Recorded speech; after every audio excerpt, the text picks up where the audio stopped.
Poor public health in Soweto. We've seen EFF leader Julius Malema leading demonstrations to the Chris Hani Baragwanath Hospital. And earlier this month, the party announced that it was committing the year 2018 to public health care, and the party has also established a call centre for people to report complaints on poor basic health care.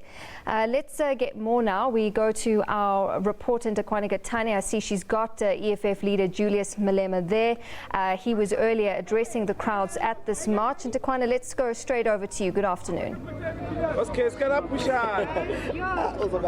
Good afternoon again, Natasha. Yes, we have the Commander-in-Chief of the EFF, Julius Malema. He's been leading this march that is waging a war on poor public health, starting here in Soweto. But perhaps he can tell us why it is that he started in Soweto.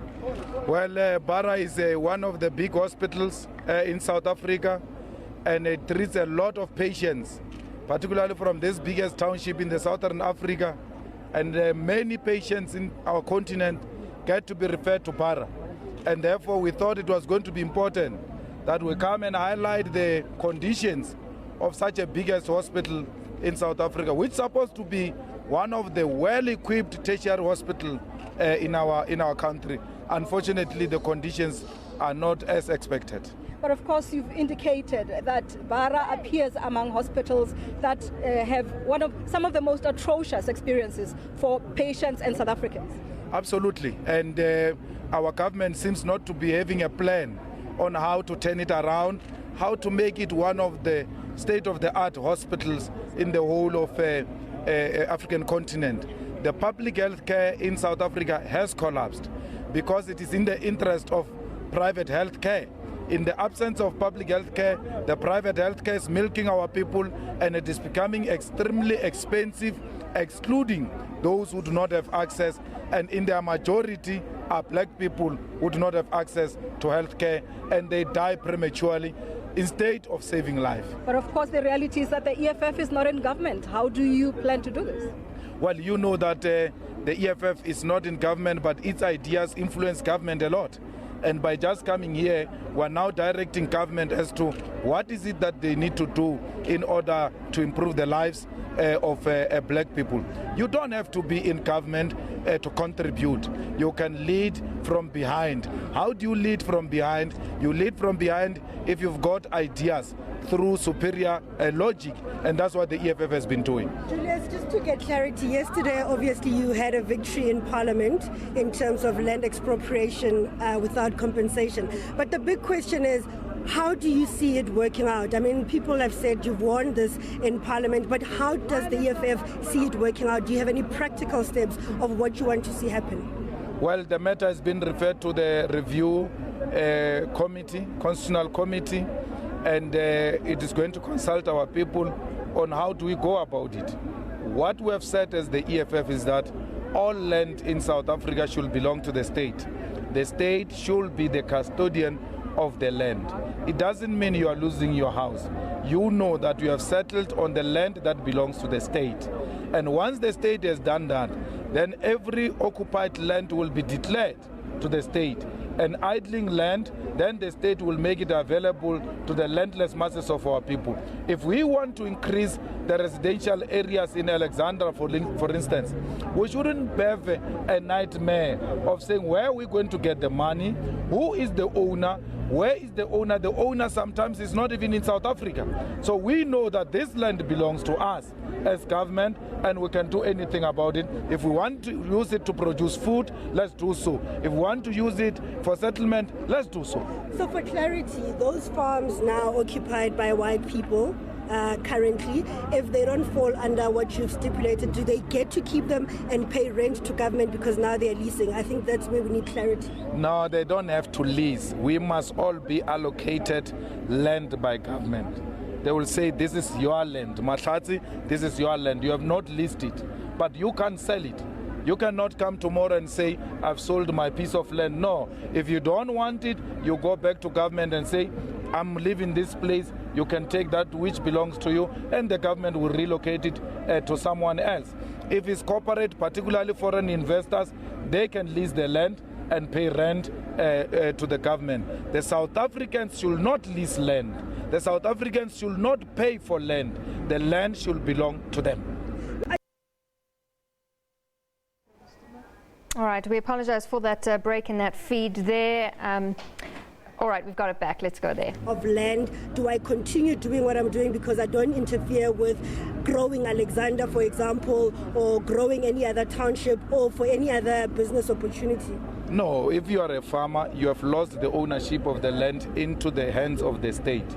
And then the portion of the farm that you are using to produce whatever you are producing should continue uninterrupted.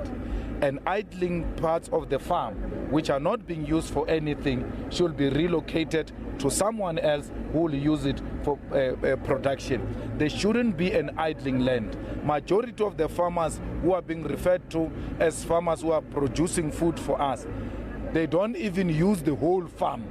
They just want to brag about it and eat hectares. If we go into one productive farm, for instance, now, we are going to find that the big portion of the farm is not being used for anything else. So you can continue using the portion you have been using, but you must continue to use it for that purpose. Otherwise, you are going to lose it, and the state will reallocate it to someone else who will use it effectively. We were under the impression that you have a good working relationship with the DA in the Nelson Mandela Bay. Why the war now? Well, we've got a very good working relationship with the DA in Nelson Mandela, but the problem is that we are not finding each other nationally when it comes to fundamental policies of the EFF. You know, what made the EFF people more angry was when the president was talking about a person he met in Khayelitsha or somewhere there in Cape Town. And this person said to the president, we lost our house and our land in District 6. Those DA racist males behind us were saying, give him a house, give him a house. Like, it's just a matter of a house. They didn't appreciate the deeper pain the president was trying to explain. And that's what the DA is about. They don't appreciate the pain that comes with landlessness. They think it's about houses, and it's not about houses. It's about reclaiming that which was taken from us through brutality and genocide. And since they do not appreciate that, and they are obsessed with PE, we need to take that from them, to teach them a lesson, to make them appreciate that we mean business when it comes to land. It doesn't mean that there is some corrupt relationship that we found in PE. No, it's more political than the issue of Nelson Mandela. So Joburg and Pretoria are safe? They are more than safe. We don't have a problem. But why PE? Because they love whites so much. When they were negotiating with us, they were saying you can actually take the two. Just give us PE. They wanted to do everything in their power just to protect Trolip. So we know how DA feels about Trolip. So if you want to punish them, you have to go for Trolip. And that's what we are doing, to punish the DA and force it to change its attitude with regard to land. Johannesburg is safe, Tshwane is safe, but remember, we don't have a contract with these people. We can change anytime. We are not in a coalition with them. We don't care about the white feelings. We don't care about the feelings of the voters of the DA. They can go to hell. We are taking our votes. We are not we are not voting for them in exchange for anything. We are not blackmailing them for anything. We've never asked Trolip for anything.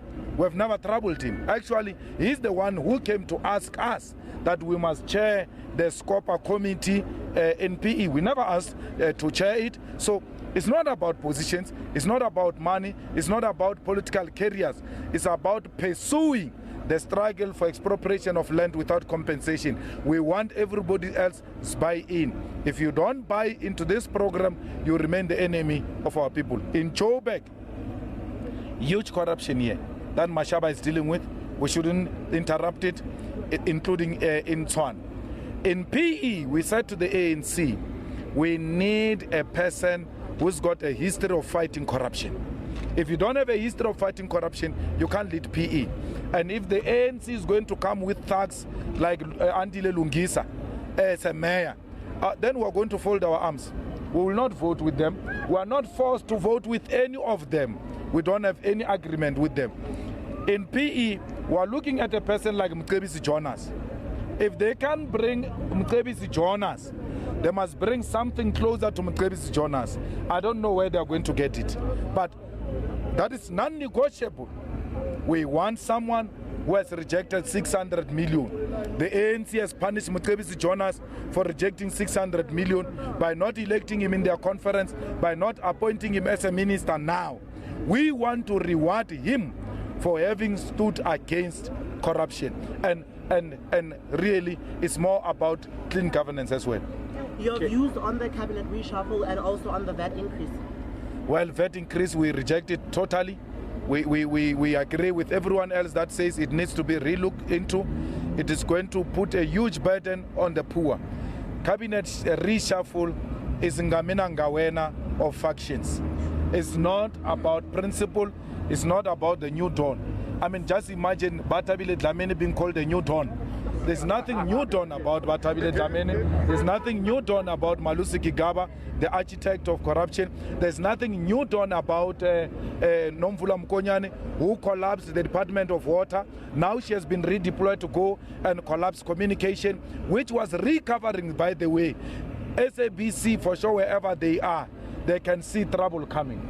Julius, just for clarity's sake, I mean, the statistics tell us that close to 79% of land is owned by white people. Yeah. Do we know how much of it is lying idle? And what if it's all being used? How do you reverse the ownership patterns in that regard?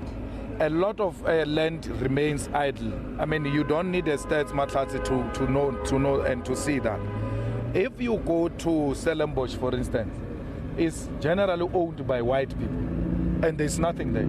It's just an idling land. No, wine is in small portions. In the wine farms, it's in small portions. You can take a tour on those farms. So all I'm saying is that the ownership patterns are going to be affected by the fact that now government owns the land.